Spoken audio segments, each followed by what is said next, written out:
Magandang tanghali, Pilipinas! Unang araw ng Hunyo at unang araw din ng GCQ at MGCQ sa mga lugar sa Pilipinas. Umpasahin po natin ang press briefing natin sa mabuting balita.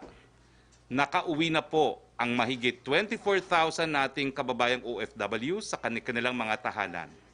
Matatandaan na nagbigay ng deadline ng ating presidente sa mga ahensya ng pamahalaan na aksyonan ang issue ng mga OFW na nasa mandatory quarantine.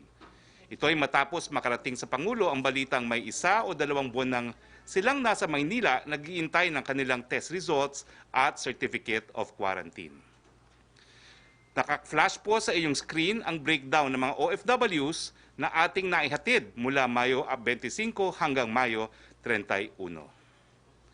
Dahil sa pinakita nating aksyon sa mga OFW, sumulat po ang Associated Marine Officers and Seamen's Union of the Philippines, the Associated Philippine Seafarers Union at ang International Transport Workers Federation na kumakatawan sa higit 1.5 million seafarers para magpasalamat sa ating Pangulo. Hayaan ninyong basahin ko ang ilang bahagi ng kanilang liham.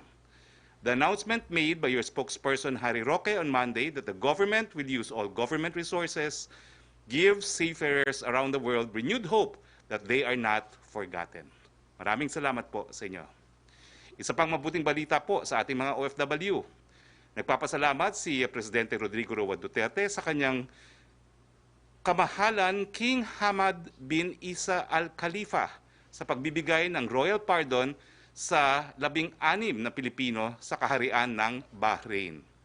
Para po sa kaalaman ng lahat, sumulat po ang ating presidente sa Hari ng Bahrain para sa mga kaso ng ating OFW doon. Balitang IATF naman po tayo. Nakasaad po sa IATF Resolution number 41 na simula ngayong araw, 1 ng Hunyo hanggang 15 ng Hunyo, ang mga sumusunod na lugar ay mapapasailalim sa General Community Quarantine. Sa Luzon, ang probinsya ng Pangasinan, ang Region 2 kasama po ang probinsya ng Batanes, Cagayan, Isabela, Nueva Vizcaya, Quirino at Santiago City. Region 3, Aurora, Bataan, Bulacan, Nueva Ecija, Pampanga, Tarlac, Zambales, Angeles City, Olongapo City. Region 4A, Cavite, Laguna, Batangas, Rizal, Quezon, Lucena City. NCR kasama po ang Pateros. Sa Visayas naman po, ang mga GCQ areas ay ang Bohol, Cebu, Negros Oriental, Siquijor, Cebu City, Mandawi City, Lapu-Lapu City, lahat po ng mga ito ay nasa Region 7. Sa Mindanao, ang Zamboanga City at ang Davao City ang tanging GCQ areas. Ang mga lugar at mga probinsyang hindi ko po nabanggit ay sasailalim sa Modified General Community Quarantine mula 1 ng Hunyo hanggang 15 ng Hunyo. Bale, wala na pong lugar sa Pilipinas ang nasa ilalim ng ECQ at MECQ. Ngunit kung marami po sa atin ang hindi susunod sa health protocols, hindi mag-obserba ng social distancing or physical distancing, maghugas ng kamay at lalabas ng lalabas dahil wala lang ay baka bumalik po tayo sa ECQ and MECQ. Ano po ang pwede sa GCQ at sa MGCQ? Tignan po natin ang sumusunod na infographics. Una po, nakasulat sa IATF Resolution number 41 na ang RITF ng NCR at Cebu City ay inaatasan na ma-monitor ang health system performance, capacity, at strict compliance to surveillance, isolation, and treatment protocols. Sa GCQ po, ang hindi pa rin po pwedeng lumabas ay yung mga vulnerables, ang ating mga elderlies, yung merong mga immunodeficiency, comorbidities, or other health risks, and pregnant women, at ang mga kabataan. Sa modified ECQ po, 100% po pwede, pero siyempre po, ingat pa rin. Ang mga gobyerno po sa GCQ, full operational capacity, pero sang-ayon po sa resolution ng Civil Service Commission, dapat po may alternative work arrangements kasama po ang work from home. Sa MGCQ, full operational capacity including physical work, pero iniinganyo pa rin po ang alternative work arrangements for those who are over 59 years.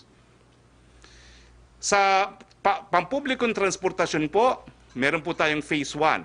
Mula Hunyo 1 hanggang 21, meron po tayong mga train and bus augmentation, taxis and TNVS, shuttle services, mga bisikleta, mga tricycle na kinakailangan po ng LGU clearance, pero wala pa pong provincial bus na papayagan pumasok sa Metro Manila.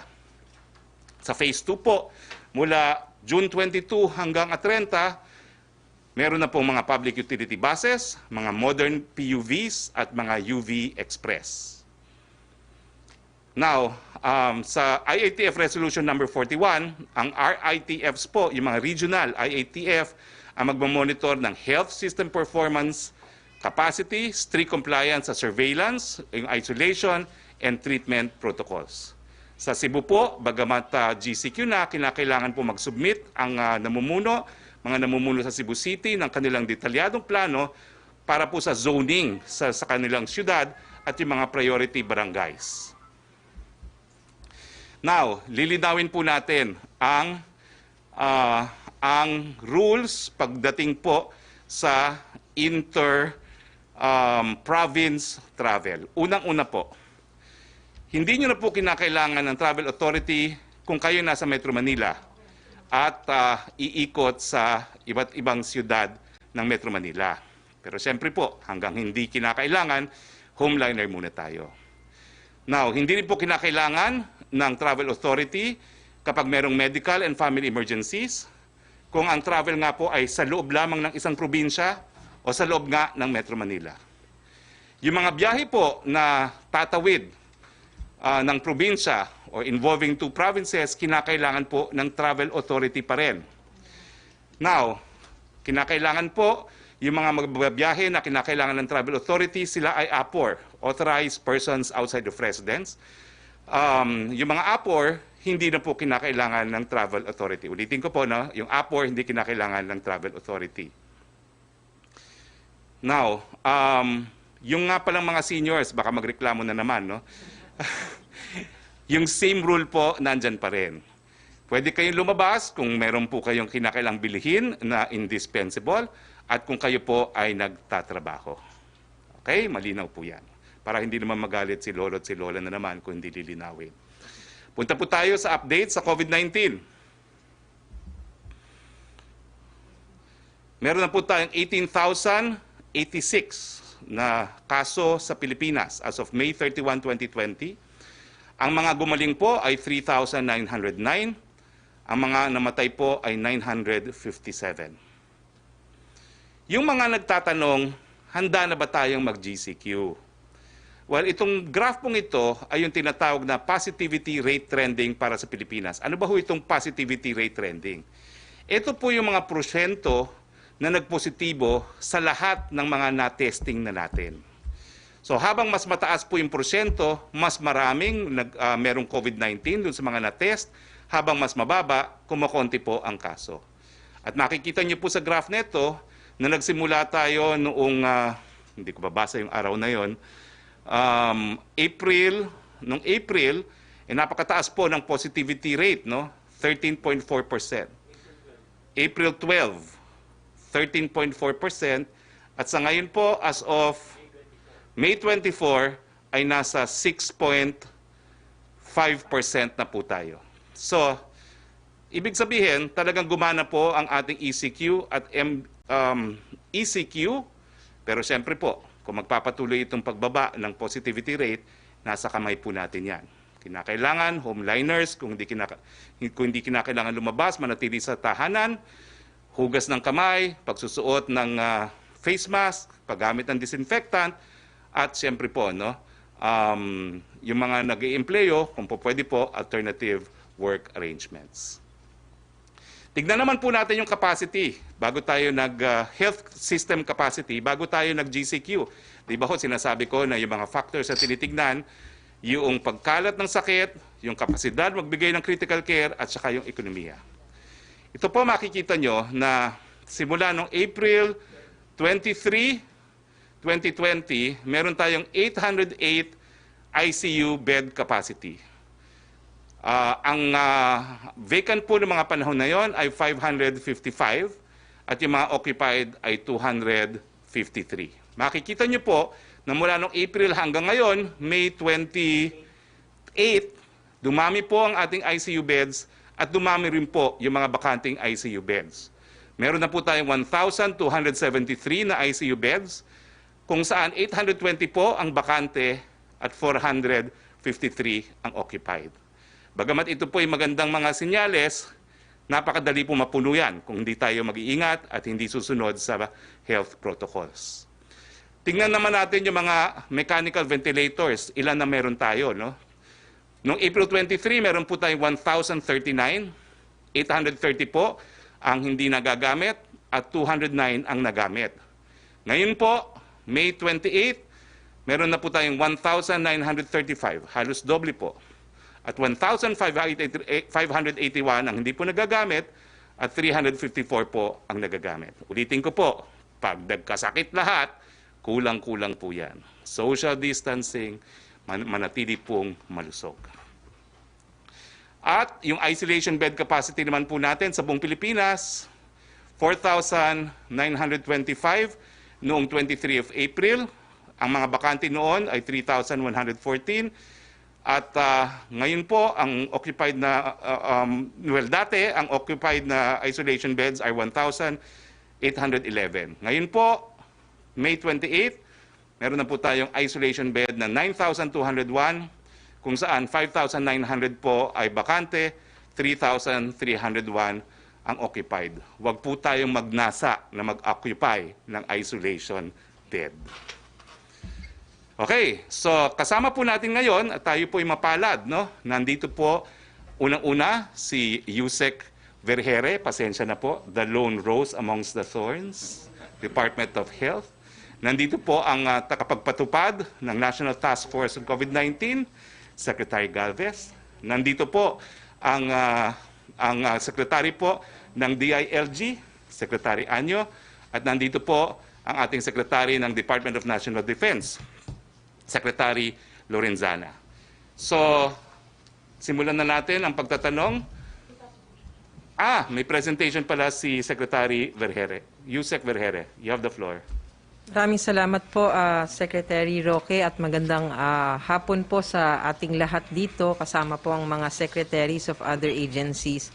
May ibibigay lang ho na konting paalala ang Kagawaran ng Kalusugan para sa araw na po na ito na nag-uumpisa tayo nitong GCQ dito sa Metro Manila. So ito pong unang ipinapakita namin sa slide, ito lang ho yung palagi ang pinapaalala natin sa lahat ng ating mga kababayan. Unang-una po, pag lumabas, wear your mask.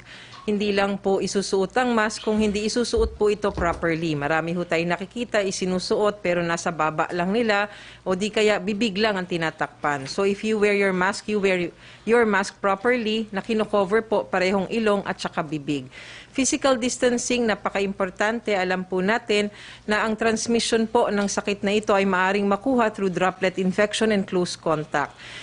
So kung hindi ho tayo susunod dun sa distance na kinakailangan, ay malaki ang probabilidad na maaari tayo mahawa.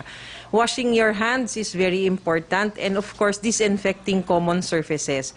At yung huli po, yung symptom screening. Ito po yung ginagawa natin sa lahat ng settings natin, pati sa workplaces. Next, please. So ito lang ho yung ating mga kaso na atin pong nai-report na kagabi. At sinasabi lang ho natin, gusto lang natin maintindihan ng ating mga kababayan, ito pong fresh and late cases na bagong klasifikasyon ng DOH. Bunsod po ito ng pagpapaigting namin ng validation process kung saan atin pong sinisigurado na hindi nagduduplicate ang ating mga kaso na ipinapasok sa ating mga datos. Ito pong fresh cases na to, ito po yung mga kaso na pumasok po sa ating datos within 3 days po nang lumabas ang kanilang resulta ng laboratorio. At ang late cases naman po is more than 3 days na lumabas ang kanilang resulta ng laboratorio at naisubmit po sa atin sa DOH. So ang fresh cases po natin, pag tinignan natin, nanggagaling po yan sa daily submission ng ating mga laboratories. So pag tinignan po natin, katulad kahapon, bakit 16 nga lang daw, tinatanong ng mga tao. Kasi po, ang nagkakapag-submit po sa amin kahapon ay 15 laboratorio lang. Ngunit wag ho tayo mabahala, nakausap na ho natin ang ating mga laboratorio kaninang umaga at binigyan na po sila ng instruction ni Secretary Duque to submit at once ito pong daily submissions nila para mabuo natin ang ating mga numero. The late cases are submitted based on the line list given by laboratories. Again, out of the 42 operational laboratories that we have right now, only 27 laboratories provided us with their complete line list. Kung atin lang pong makukumpleto ito pong mga backlogs for validation na sinasabi natin, ay atin na rin pong marereduce so that we can somehow approximate the total number of unique individuals tested with these confirmed cases that we have. Next, please. So ang pangatlo po, gusto lang ho namin ipaalala, bagamat nandito ho tayo sa panahon ng pandemya for COVID-19, wag ho nating kakalimutan ang importansya ng iba pa hong serbisyo ng kagawaran o ng pamahalaan. At wag ho nating kakalimutan na meron pa rin ho tayong mga non-COVID diseases. At ito po yung panahon ngayon na medyo kailangan ho nating pag-ingatan dahil maari pong tumaas ang mga kaso ng polio, ng measles at iba pa hong sakit sa ating mga kabataan. Kaya napaka-importante po na pabakunahan pa rin po ang ating mga kabataan kahit po nandito tayo sa gitna ng pandemyang ito. Next. So, yan po yung sinasabi natin. No? So, mag-iikot po ang ating mga healthcare workers para sa bakuna o di kaya maaari ho kayong pumunta sa ating mga health facilities at meron na ho tayong ginawang mga schedules dyan para po hindi nagsisiksika ng mga tao at para po hindi naman nagkakaroon ng increased rate of transmission kapag nagkaroon ng maramihang tao sa health center natin. So, yan lang po ang pinapaalala ng Kagawaran ng Kalusugan para ngayong araw na to, first day for our GCQ in Metro Manila. Sec. Okay, maraming salamat, Yusek Vergere. Maricel Halili, TV5 on Skype. Please identify kung para kanino ang tanong. Magandang hapon po, Secretary Roque. Before I proceed po dun sa issue ng GCQ, may we ask you kung ano po yung naging purpose ni President Duterte sa pagbisita sa Davao over the weekend? And considering na na-relax na yung community quarantine, does it mean that the President will go back to his usual schedule na every week nang uuwi ng Davao? When do we expect him to come back to Manila and attend the IATF meeting? Well, unang-una po, 67 days pong nakulong sa Maynila si Presidente. Umuwi lang siya ng 3 araw nung isang linggo. So, syempre po, hindi sapat yung 3 araw niya. Pero ngayong siya po ay nasa Mindanao, hindi lang naman po siya nag-reunion. Tinitignan din po niya kung anong nangyari dyan sa Mindanao. At in fact, magkakaroon siya ng mga official functions sa Davao. Kasama na po ang pag-uulat sa Bayan at ang pagmi-meeting niya sa ilang mga miyembro ng IATF. Magaganap po yan sa Davao. So sir, sa Davao na po si Presidente makikipag-meeting via internet na lang po, Zoom? Pupunta po ang ilang mga miyembro ng IATF sa Davao para dun sa address at pagpupulong. When will this happen, sir? If I'm not mistaken, it will happen on the 4th, Thursday. Okay, thank you, sir. Sir, baka pwede po kay Secretary Anyo. Yes, please. Sir, kasi kanina, nakita po dun sa mga videos na kinuna ng media na sobrang dami ng mga passengers na naipit sa may Commonwealth area. It seems na medyo maluwag pa rin naman daw po doon sa MRT and other buses sa EDSA. But the problem is, wala daw augmentation from inner streets papunta doon sa mga major roads. So how do you plan to solve this? And do you think the government did the right decision to relax the community quarantine in Metro Manila given this situation? Maraming salamat sa tanong mo. Unang-una, ang ating DOTR Secretary, Secretary Artugade, ang siya pong namamahala dyan sa ating transportation. At ito po iniulat naman niya sa IATF. At nakita namin po na on the side of caution, importante talaga na i-observe natin yung mga protocol. Mahirap po kung bibiglayin natin. Kaya nga po ang una natin inilabas ay MRT, LRT at saka yung mga P2P buses para po maiwasan ng surge at ang pagkumpul-kumpul ng mga tao. At mula po dyan ay may mga adjustment na gagawin hanggang sa, I think if I'm not mistaken po, sa June 21 ay mayroong mga ilalabas din ng mga pampublikong sasakyan. So, pacing by pacing po din tayo. Konting pasensya lang. Mahirap naman kasi kung bibiglayin tapos babalik na naman tayo sa ECQ na naman, mas lalo pong hindi tayo makakausad. So, konting pakiusap at pag-uunawa sa ating publiko at malalampasan din naman natin ito, maganda nga po nakarating na tayo sa GCQ. Sana ay huwag na tayong babalik sa ECQ or modified ECQ. Lahat pong yan ay ginagawa ng ating DOTR ang mga adjustment para naman po makatugon tayo sa pangangailangan ng publiko sa mga sasakyan. May dadagdag si Secretary Lorenzana. Magandang hapon po sa inyong lahat. Tungkol doon sa kulang na sasakyan, kaninang umaga, nag-dispatch yung Armed Forces ng 48 bases sa MMDA at sila yung nagdi-dispatch din kung saan kailangan. Sa 48 na trucks at saka bases, 6 ang na-dispatch sa Commonwealth. Ito libreng sakay na naglalagari dyan kung saan sila galing para madala sila sa EDSA. Yun po ang current situation ngayon. Sir, panghuli na lamang po maybe for Yusek Vergere and Secretary Roque about the accuracy po on the number of cases. Kasi although the DOH has already explained yung change doon sa system of reporting, some of the lawmakers still criticize the way of reporting, like Senator Ping Lacson is saying na it simply means na before the government is not being honest with the number. So ano po yung assurance ng accuracy ng number ngayon? Gaano pa po ba karami yung backlog? Hanggang kailan po natin makahabol to say na yung numbers na pine-present natin really reflects the current situation? Well, bago po sumagot si Yusek Vergere, may dadagdag po si Secretary Galvez doon sa tanong sa sasakyan.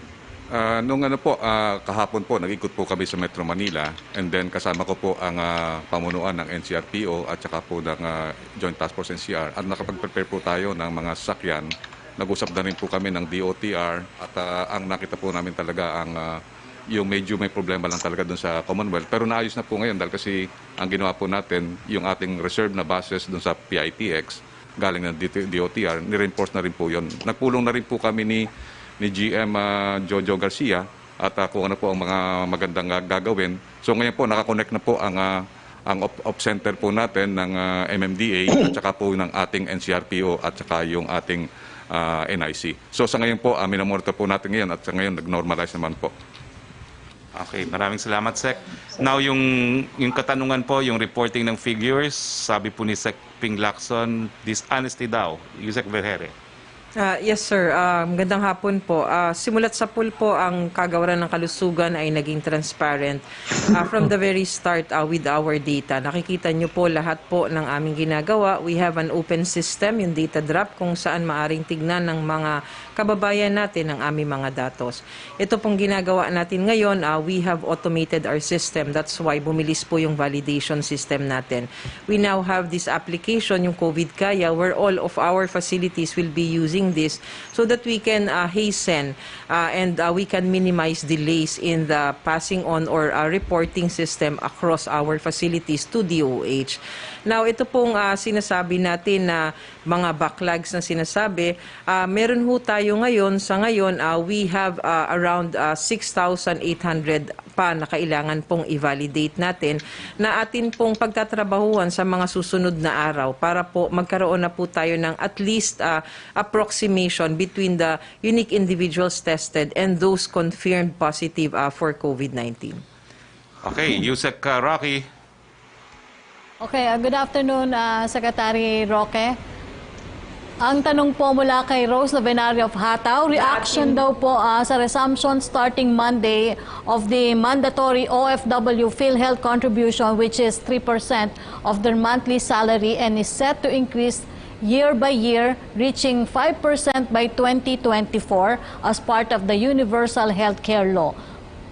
Sinuspindi na po ni Secretary Duque yung provision ng implementing rules and regulation na nagpapataw na mas mataas na premiums. No? So sa tingin ko po, miski tapos na ang MECQ, ay suspendido pa rin po yan hanggang hindi po nare-repaso at nababago ng PhilHealth yung kanilang implementing rules and regulations.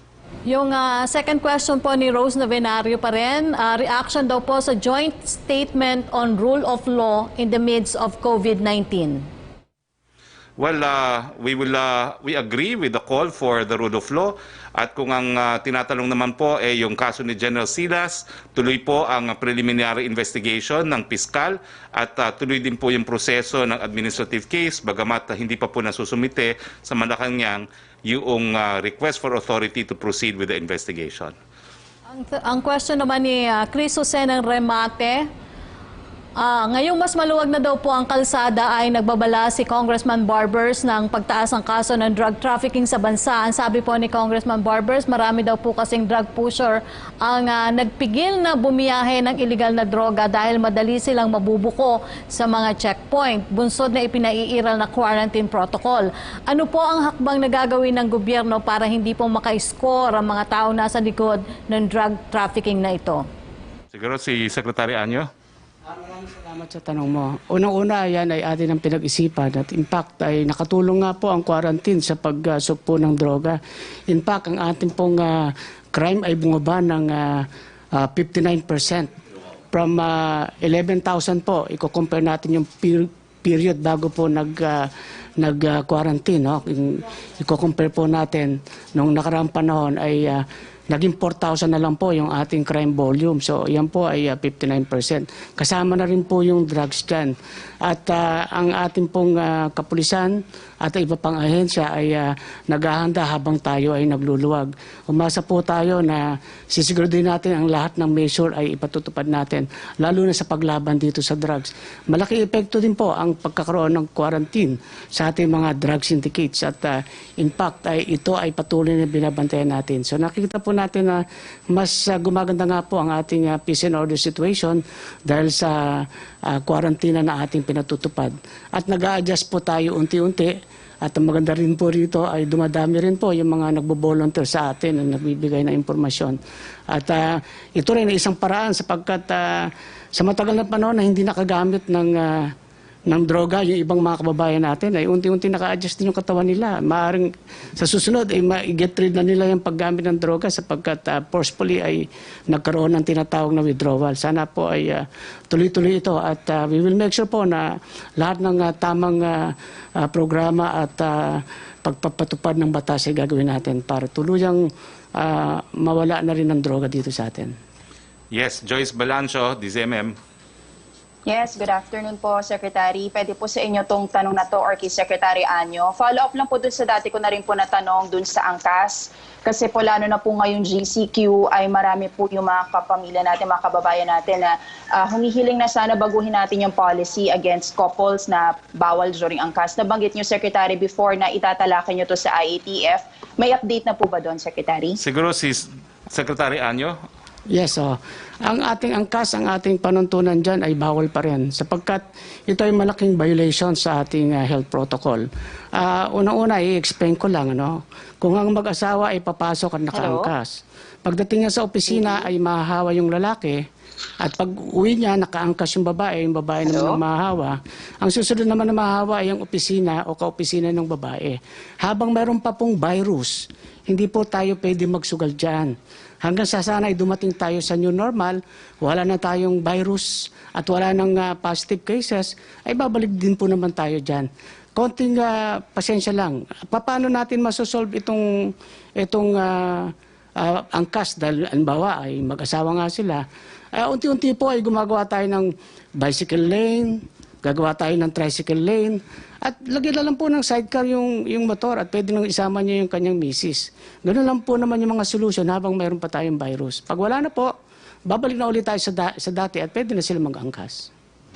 So pwede po, Secretary, yung bike na may sidecar. Pwede po yon. Meron mga ruta na pwede tayo maglagay para sa mga may mga sidecar ng bisikleta. Pero yung dun sa walang sidecar, dapat free-flowing yan. So unti-unti ay nag-a-adjust tayo sa bagong normal kung ano ang pwede makatulong sa ating mga kababayan.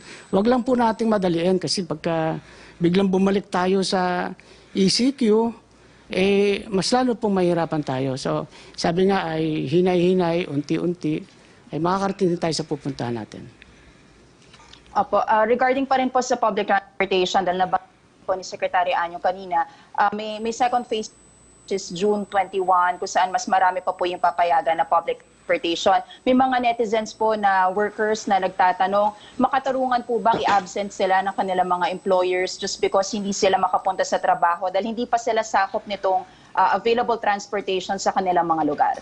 Well, unang-una po ay kailangan natin konsultuhin ang ating sekretary ng DOLE tungkol sa patakaran na yan. Pero kami po ay humihingi ng pangunawa sa mga employer na intindihin po yung ating mga manggagawa. Kaya nga po may mga pinopropose tayong work schedule at saka yung number of attendance ng manggagawa sa isang opisina para po magkaroon ng adjustment at kung pwede pong work from home ang iba o kaya naman po ay magkakaroon sila ng rotation.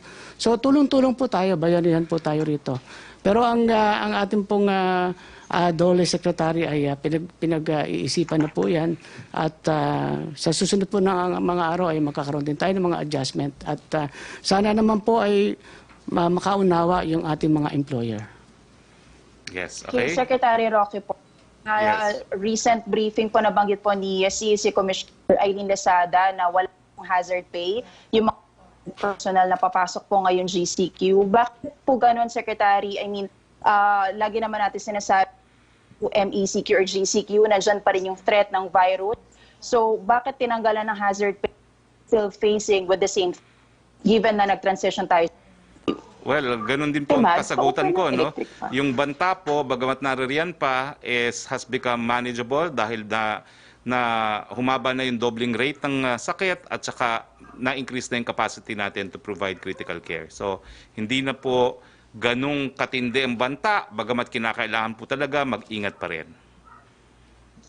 Okay po. So, wala chance po na mapakinggan po yung panawagan ng iba na ibalik po yung for GCQ government employees na pumapasok po. Well, alam niyo po kasi talaga yan, naka-budget lahat yan, no? At ang lahat po ng budget natin ngayon nakalaan sa COVID-19. So, konting pasensya po sa mga government workers. Yusek Roque. A question from Belia Carriazo of Bandera. New anti-terrorism bill has been filed in Congress this early. Many are opposing the measure due to its provisions. Is this palace a back measure and a palace priority?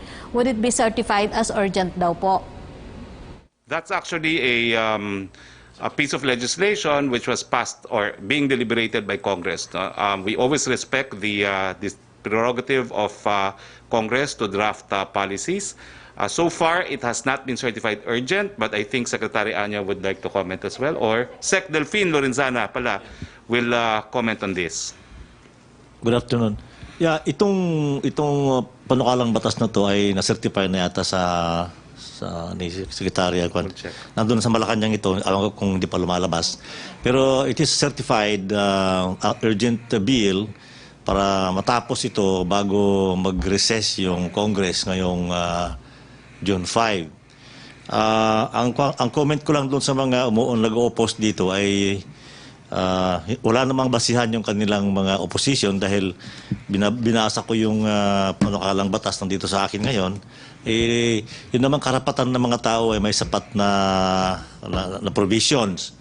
At saka yung mga law enforcement agencies ay may sapat ding kaparusahan sa mga nag-aabuso. So, tapat tulang pangamba ang ating mga kababayan. Thank you. Secretary Anyo?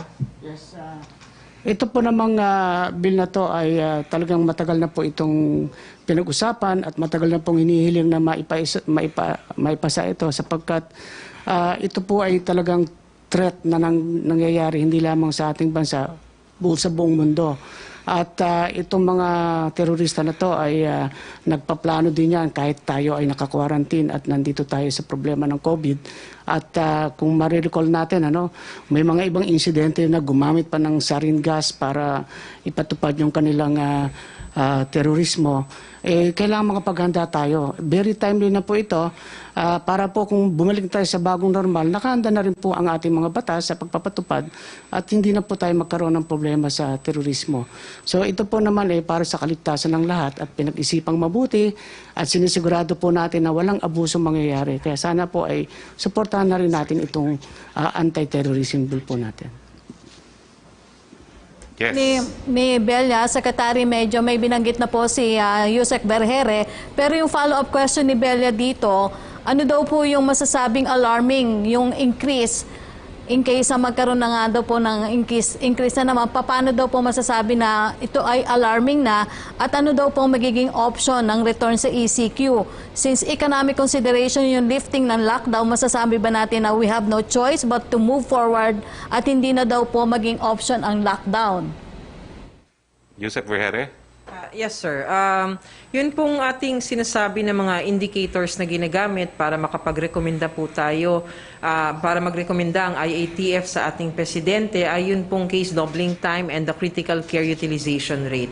Yan po yung dalawang binabantayan natin ngayon na mga indicators para masabi natin kung kinakailangan natin uli na magkaroon ng stricter measures. So when we say na kailangan pa ba natin mag-lockdown o hindi, ang option po ay lagi na andyan, no? Hindi po yan mawawala dahil nga po gusto nating protektahan ang ating mga citizens. Kung dumating tayo sa punto na ang mga case doubling time natin ay ulit na bumilis ang pagdoble ng kaso at nakikita natin na na-overwhelm po ang system natin, maaari po magkaroon ng ganyang desisyon ng ating gobyerno.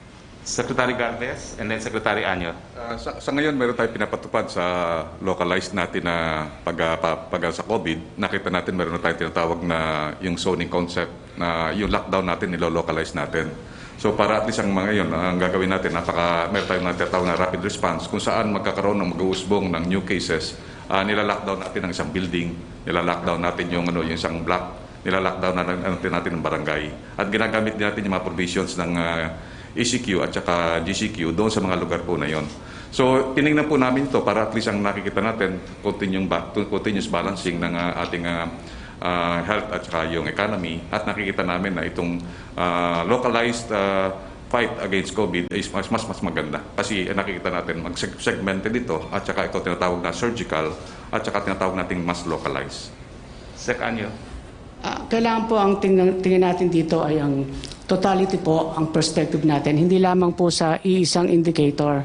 Kasi kung titingnan po natin, karamihan nga po na dumagdag na cases ay tinatawag nating old cases po, no? Matagal na sobra sa 4 na araw.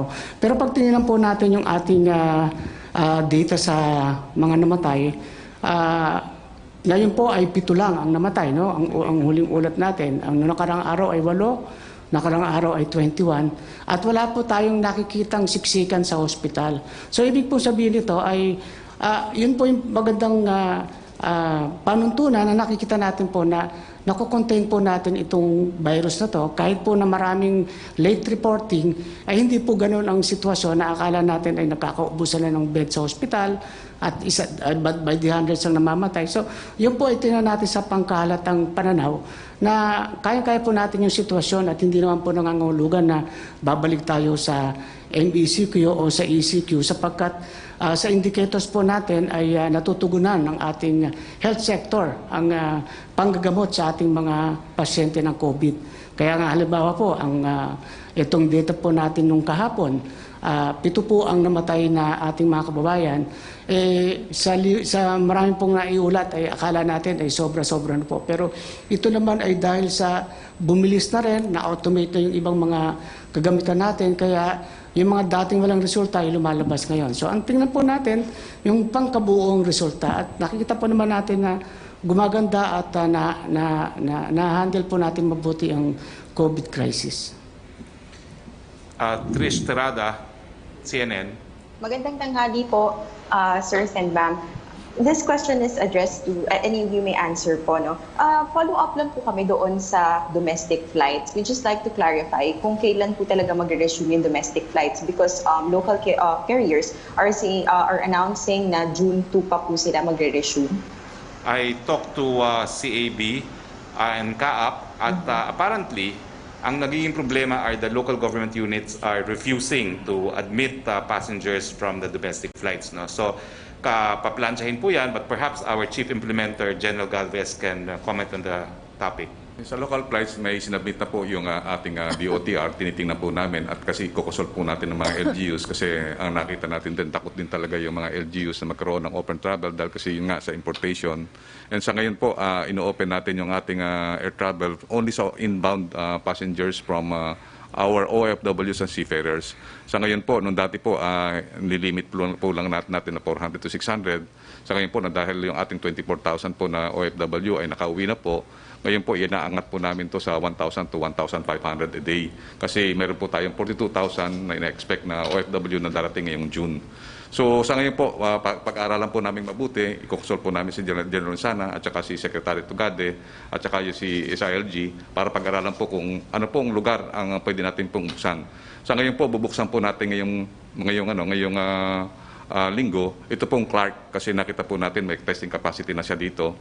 At the same time, meron siyang tinatawag na maganda yung organization ng local manning agencies at saka nung ating BCDA doon sa area. And then later on, pagka once natapos na po yung ating tinatawag na modular testing center dito sa Cebu, pwede na po nating i-open. And then later on, magko-coordinate na po tayo sa Davao at saka sa ibang areas sa Jensan.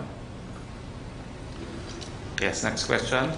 Sir, the next question po is about the illegal Chinese health facilities.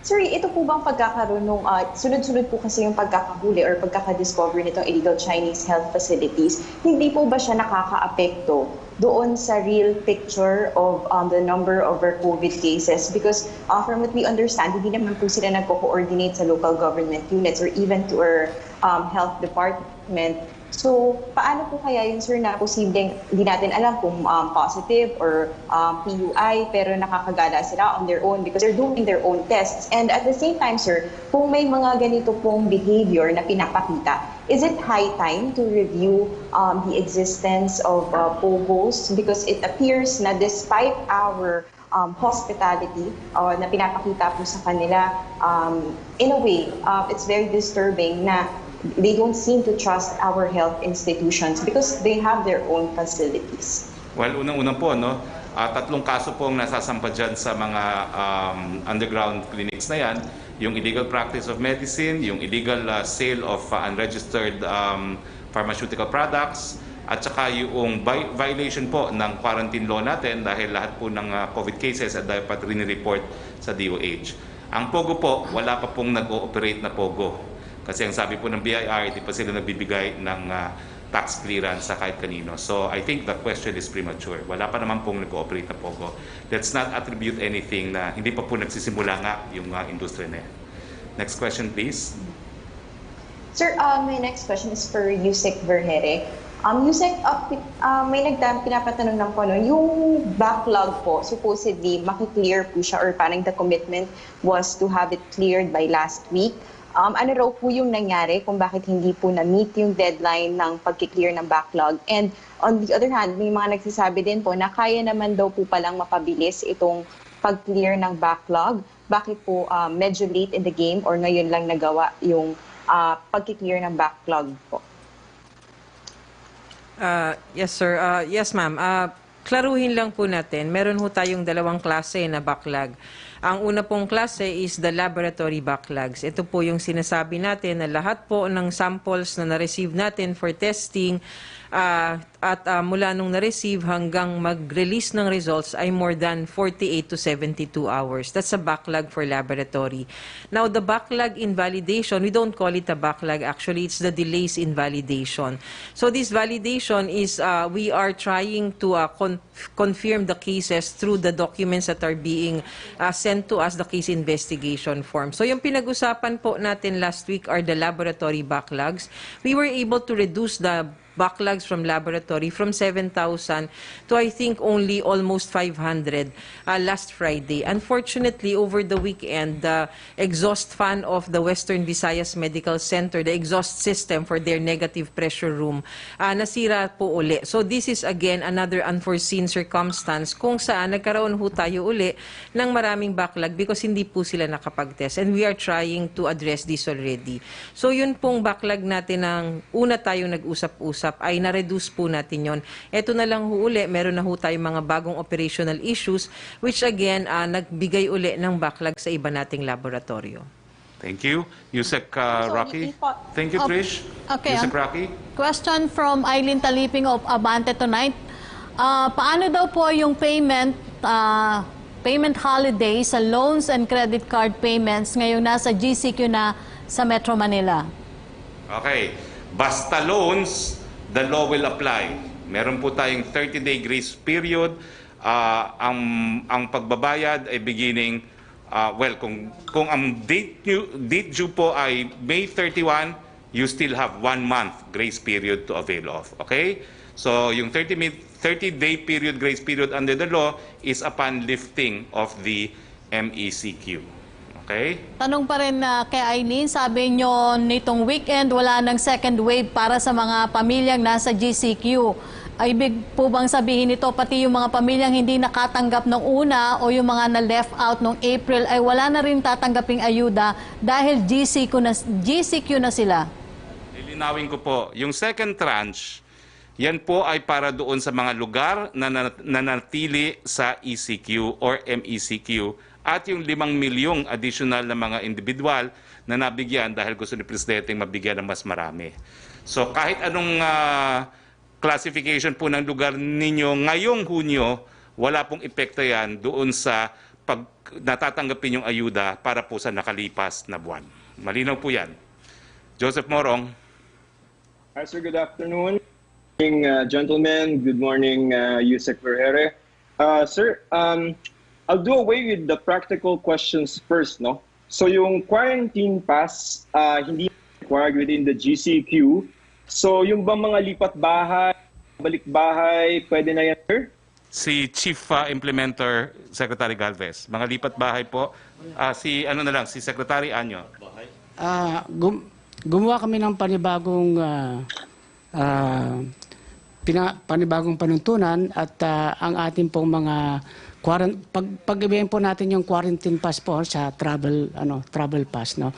Yung quarantine pass po ay ito yung within the locality na lumalabas ng bahay at dito po ay binigyan natin ng ating leeway ang ating local government unit sapagkat iba-iba naman yung classification lalo na yung under ng GCQ.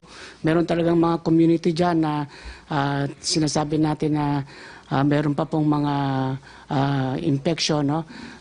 Sila po yung mga nagpapatupad na hindi pa pwedeng lumbas sa mga tao.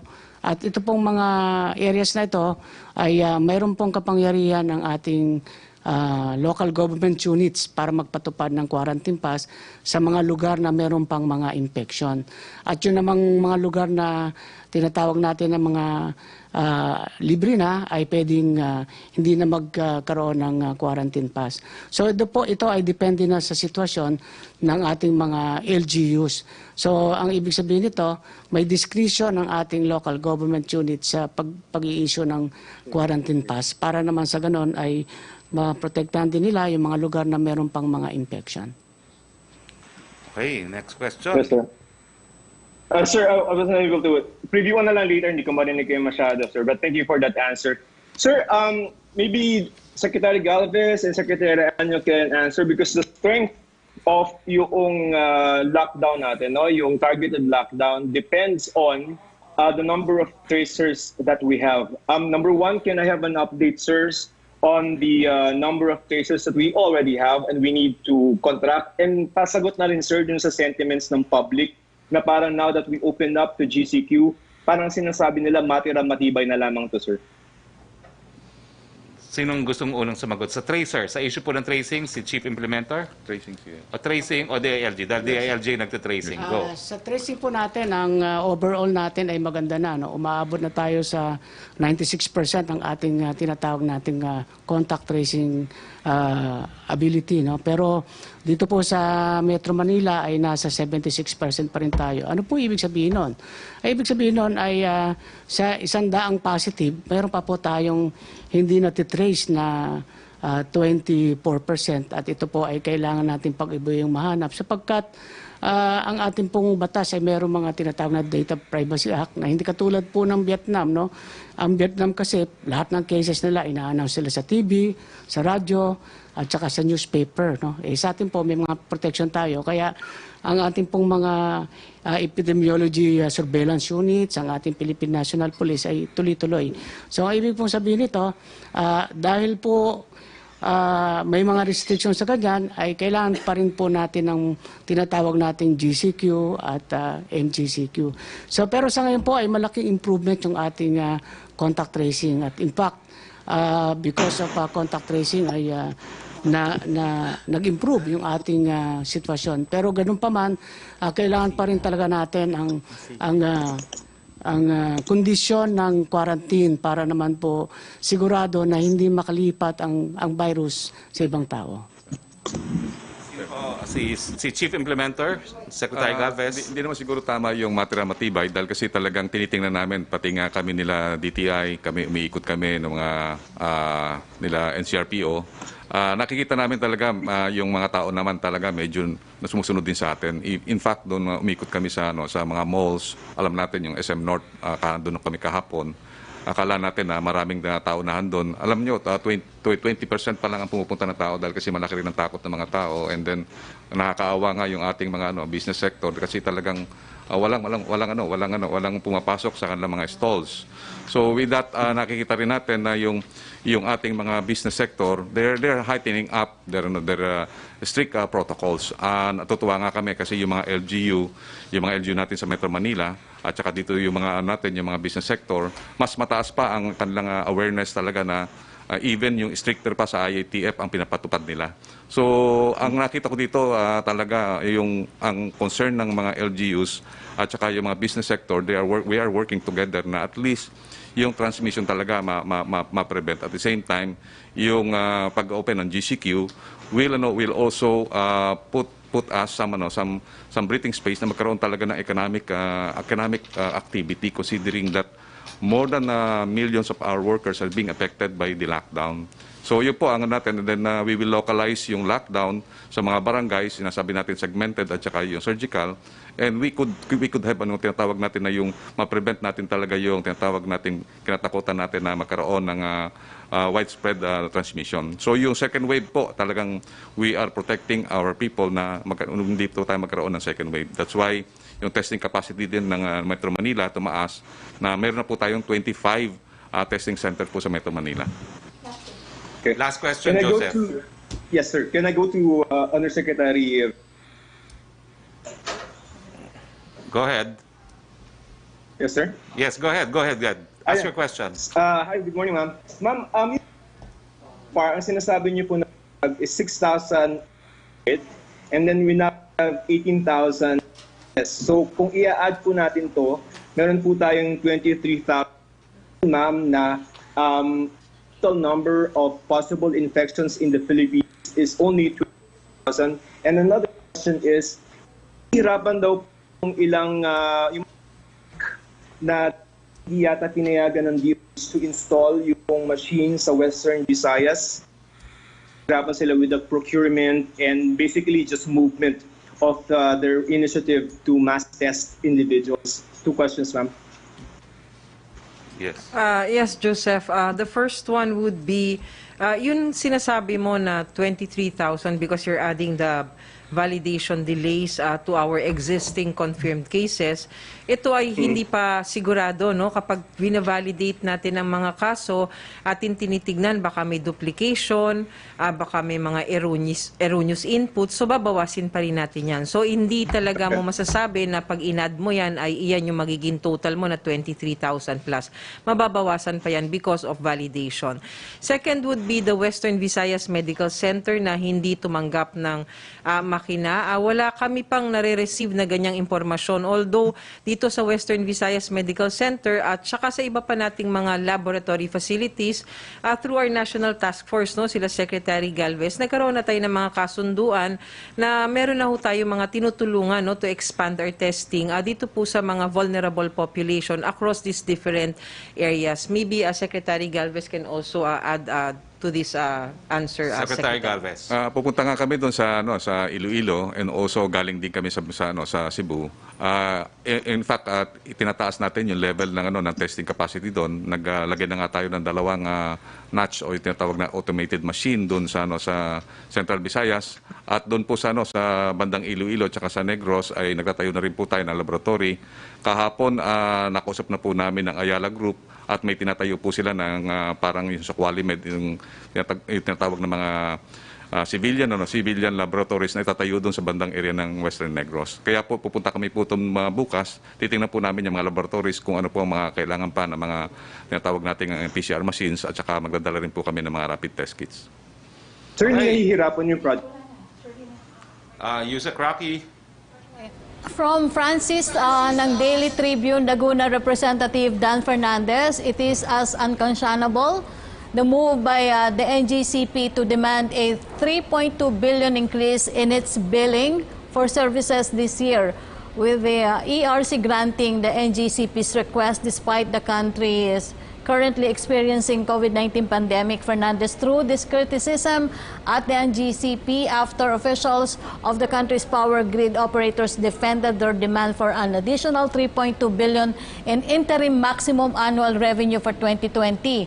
What is the palace reaction on this? Well, we will ask po the Department of Energy to comment on this. We understand that ERC by law is a regulator and they have quasi-judicial functions, including rate fixing, but I think the Department of Energy exercises supervisions nonetheless. No? So we will refer the matter po to Secretary Cusi. Yung second question niya, Secretary, sinagot na rin yung augmentation ng mga sa public transport to sa mga stranded passengers. Yung tanong naman ni Chris Jose, nasagot na rin po yung sa second wave ng SAP. And then yung kay Samed Denilla ng Business Mirror, sinagot din po yung pag-resume ng commercial flights. Ito na lang po yung second question niya. Ilang areas ang may lalagay under Localized Enhanced Community Quarantine under sa new zoning scheme of the IATF? Yan po ay desisyon ng mga mayor, and then the governors can also declare ECQ in municipalities and in component cities. But Secretary Galvez, do you have an idea how many of these localized barangays and zones there will be? Yung ano natin, depende po kasi yung sa localized natin localized mga zoning, at yun po ay ipapasa po namin sa LGU yung proposal na ka-approve lang ng IATF. So ang nakikita po natin, nagbigay naman po ng mga analytics yung tinatawag na granular data na kung ano po yung mga tinatawag nating hotspots na sa different areas. So nakita natin dito sa bandang area ng Cebu at saka bandang area ng NCR, dito nakita natin na maraming hotspots considering that yung ating increases ng new cases ay patuloy pa rin. So yun po ang inano po natin na dito nga sa Cebu, meron po silang ina-apply ng mga lockdowns at ang tawag po nila dito segmented lockdown. So yun po, at nakita po natin sa areas po na previously na na-downgrade sa GCQ ay talagang tinitingnan po natin ang surveillance po doon. Secretary Anyo? Yes.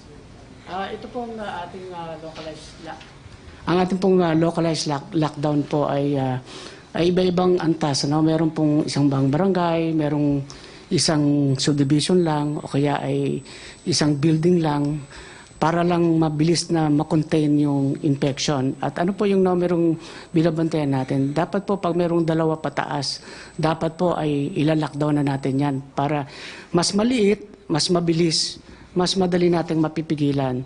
Pwede pong lumaki yan hanggang 1 o 2 barangay. Kaya nga po ang ating mga local government official ay talastasan sa ating mga regional IATF sapagkat sila po ang magtutulungan kung ano po ang sakop o area na dapat pong i-lockdown.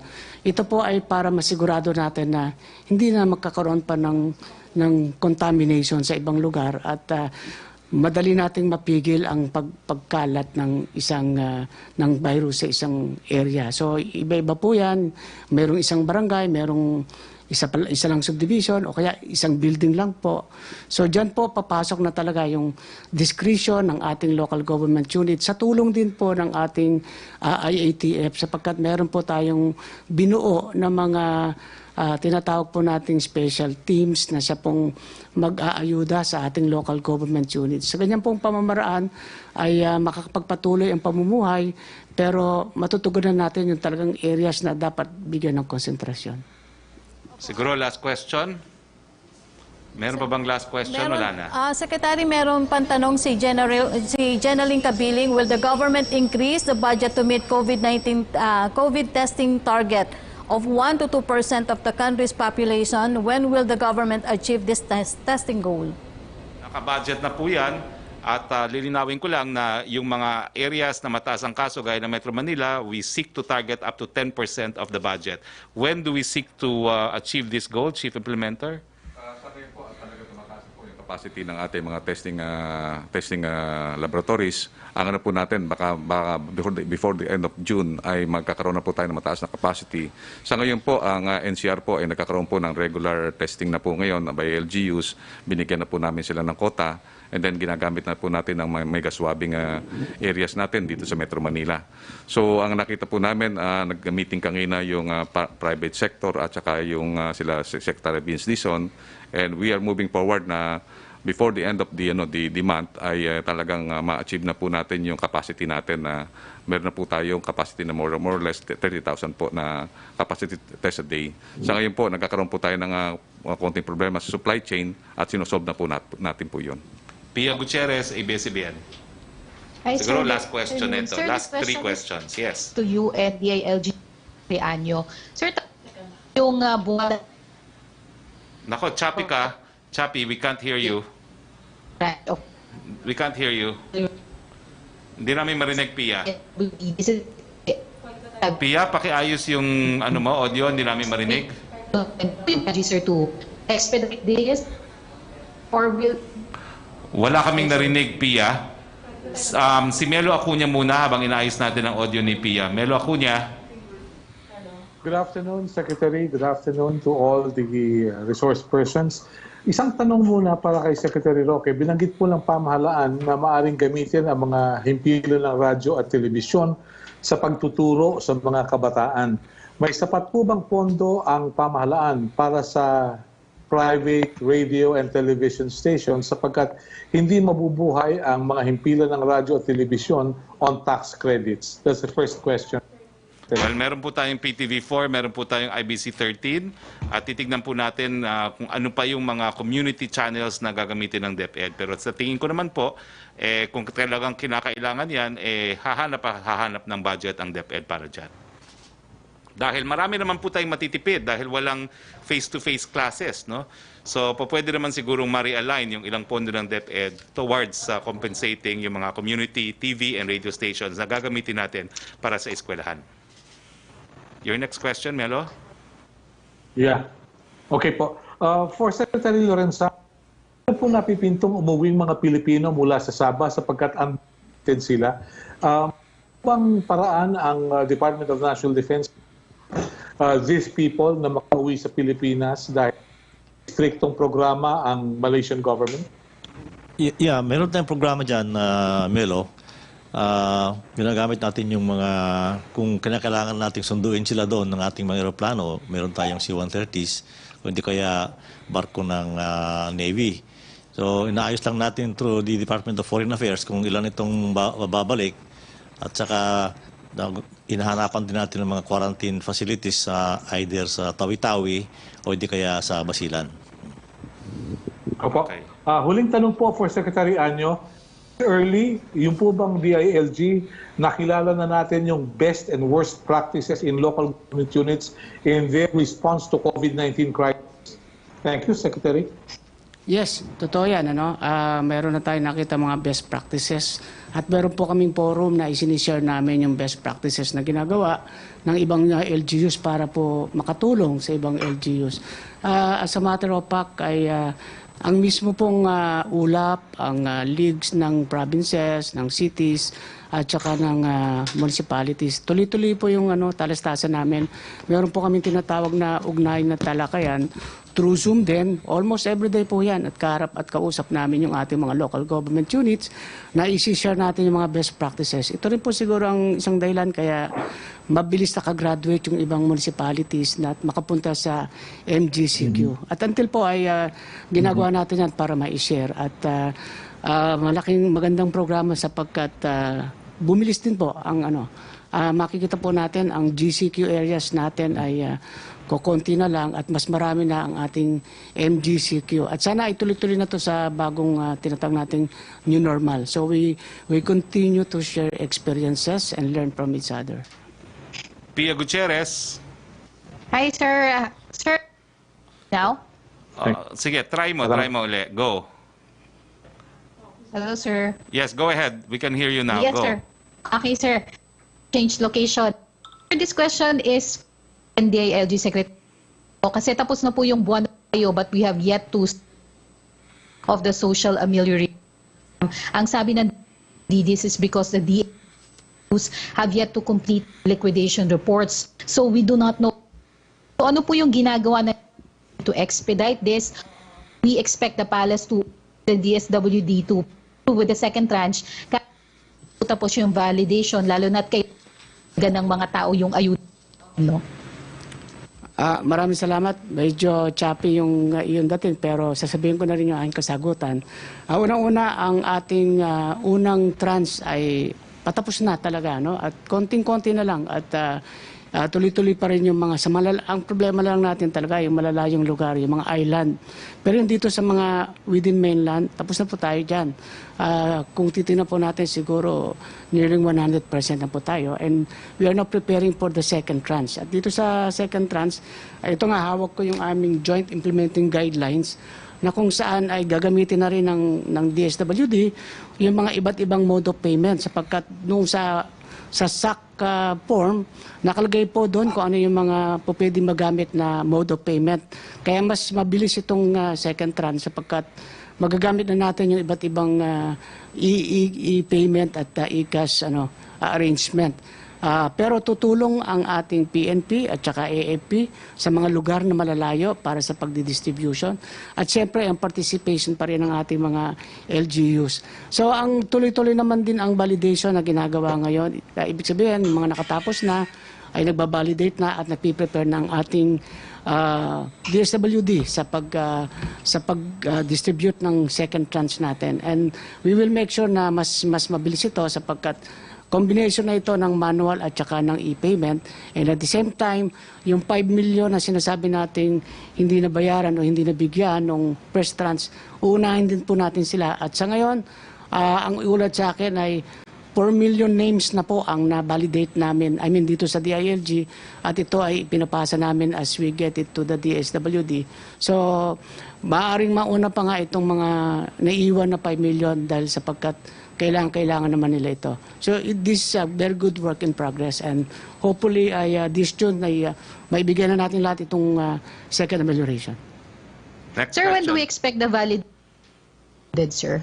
Well, tuloy-tuloy ang validation actually, no? As they come, we do not wait ito kailangan. So pagka dumating na yan, inaayos na lahat. Now we are going to sign the joint memorandum circular dito sa ating for the second tranche at ito ay binubuo na iba't ibang probinsya din. Tuloy-tuloy na talaga lahat yan. And hopefully, ito ay makapagsimula kagad tayo in the very soon. Last question, Pia. Yes, sir. Hingin ko lang din po yung sa recent statement, Special Rapporteur Calamar, she said that COVID-19 emergency measures in a country like Philippines could lead to increased state of violence of the police, particularly and the marginalized. At verbatim, of course, in a country like the Philippines, law enforcement is already acting national law beyond standard for the use of force. So you can only imagine additional powers under a state of emergency. Well, my comment is, again, I've been consistent. I know Professor Agnes, she's not a specialist on extralegal killing. She's a specialist on freedom of expression.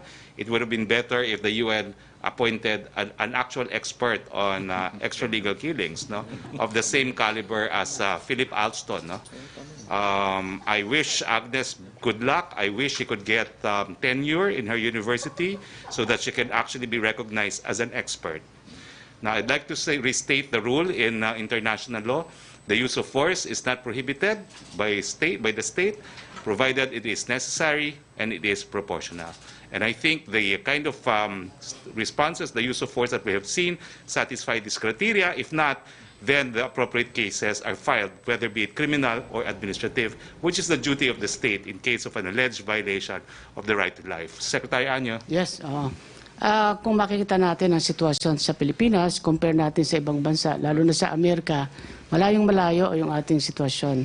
Mula na nagsimula ang ating crisis, ay more or less mga 100,000 violators ang natala natin. At ang kinasuhan doon ay almost about 50%.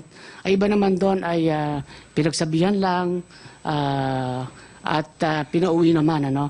At itong mga talagang kinasuhan natin ay ranging of different cases. At ito naman ay talagang na kinakailangan. At makikita natin ang pagsunod ng ating mga kababayan sa batas ay maganda. No, ikumpara natin to sa ibang bansa ay malaki ang diferensya at hindi tayo magkakaroon ng sinasabing anumang looting o anumang ibang mga breakdown sapagkat lubos namang masunurin ng mga Pilipino. So, yan lang naman na ating masasabi. We're really doing good in the terms of peace and order. Kaya nga sinasabi ko, 59% drop tayo sa crime. Sa tingin ko, yan lang isang magandang one of the many positives that we achieve during this crisis. And ang Pilipino naman ay lubang disiplinado. I mean, talaga namang by nature ay disiplinado ang mga Pilipino. Okay, thank you. Before we end our press briefing, I'd like to acknowledge the presence of Congresswoman Rida Robes of the Lone District of San Jose del Monte, Bulacan. Welcome, Congresswoman. As well as Congresswoman Ria Vergara, Representative 3rd District, Nueva Ecija. Welcome, Congresswoman. Well, I'd like to thank, of course, our resource persons, Yusek Vergere, Secretary Galvez, Secretary Lorenzana, and Secretary Anyo. Unang araw po ngayon ng GCQ at MGCQ sa ating bayan. Sana po, huwag niyong kakalimutan, habang walang bakuna, habang walang gamot, banta pa rin po ang COVID-19. Nasa kamay po natin ang diferensya sa pagitan po ng buhay o kamatayan. Ingat po tayo. Sa ngalan po ng inyong Presidente, Rodrigo Roa Duterte, ito po ang inyong spokes Harry Roque, nagsasabing magandang hapon po sa inyong lahat.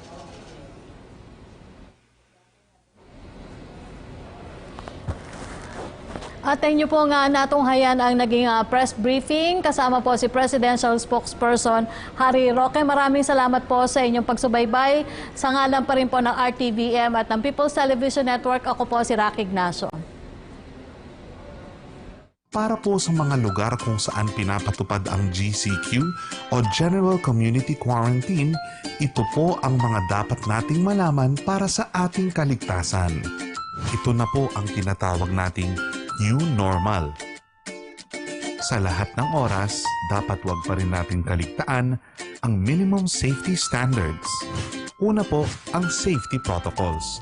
Palagi pa din maghugas ng kamay o gumamit ng hand sanitizer. Iwasang humawak sa mga surface na maaaring may tilamsik na galing sa bibig o sa mga bagay na hinawakan na ng ibang tao. Dapat po ay laging magsuot ng mask. Mahalaga ang safe distancing. May distansyang hindi bababa sa 1 metro bawat tao.